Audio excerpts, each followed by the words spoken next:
m'appelle Dwen Dekorea. Je suis né au Sénégal, en Casamance, le 12 mars 1978.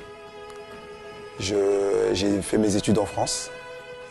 J'ai eu un BEP logistique. Aujourd'hui, je suis styliste. Je développe une marque de vêtements de sport, swear. J'ai été vendeur dans plusieurs magasins de vêtements en faisant mes études en même temps.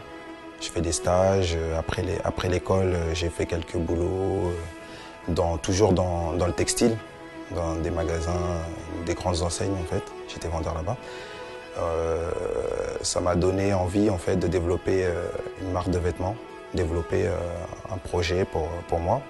À 25 ans, je me suis lancé dans ce projet qui est Dwen. Et aujourd'hui, ça fait, on va dire, 6 ans que je développe ce projet. Le concept, c'est de faire une marque de sport, de sportswear, qui est dédiée aux footballeurs.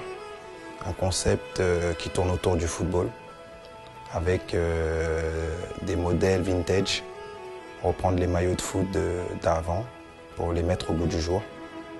Et lancer une collection un peu comme d'autres marques l'ont fait avant moi, avec des sports précis, comme le rugby, le golf, le tennis. Donc je voulais faire la même chose, mais dans le football. Dwen, c'est tout d'abord le premier logo qui est le logo avec Dwen et InSport Veritas et Football Légende. Un logo qui est dynamique.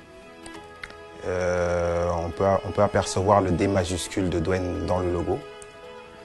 Après ça, on a le fanion qui représente vraiment les blasons des clubs. Comme dans les clubs, on a souvent les fanions avec l'esprit du club, le concept et l'engagement vis-à-vis de ce club. Dwen a son blason qui signifie, avec le numéro 12, qui signifie le 12e homme. Il y a 11 joueurs sur le terrain. Dwen, c'est le 12e homme.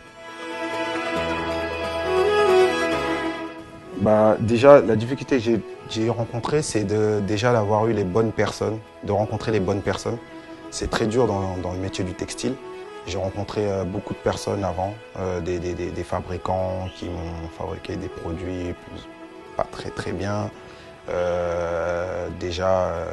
Pouvoir avoir les connaissances pour pouvoir rencontrer les personnes qui seraient capables de représenter vos produits, de mettre les produits à la télé, passer dans les médias pour qu'on vous reconnaisse, pour qu'on reconnaisse la marque. Parce qu'aujourd'hui, si on développe une marque, il faut obligatoirement une com derrière.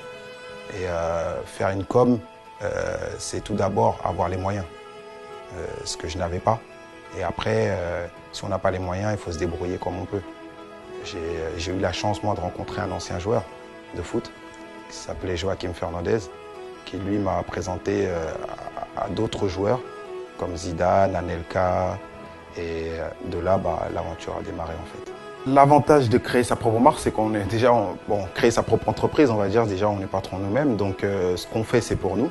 Donc on est obligé de se battre 10 fois plus, déjà c'est pour nous, donc on a un plaisir de le faire, de se lever le matin, de ne pas se coucher le soir très tôt parce qu'on veut vraiment y arriver, parce que c'est pour soi. Donc c'est vraiment un combat de tous les jours. Et de créer une marque de vêtements, moi c'est un plaisir aussi parce que j'aime le textile. J'aime vraiment les vêtements. Moi, chez moi, je les plie tout le temps, mes vêtements. Et donc je suis vraiment fan de tout ce qui est textile, de mode et tout ce qui va autour de tout ça. Alors j'ai un proverbe que je dis souvent, c'est mieux vaut tard que jamais, persévérance. Car j'ai mis beaucoup de temps à développer mon projet, mon concept. Pour moi, il faut toujours y croire, jamais baisser les bras. Tout ce qu'on peut dire à côté, il ne faut pas faire attention, avancer, aller jusqu'au bout de ses rêves.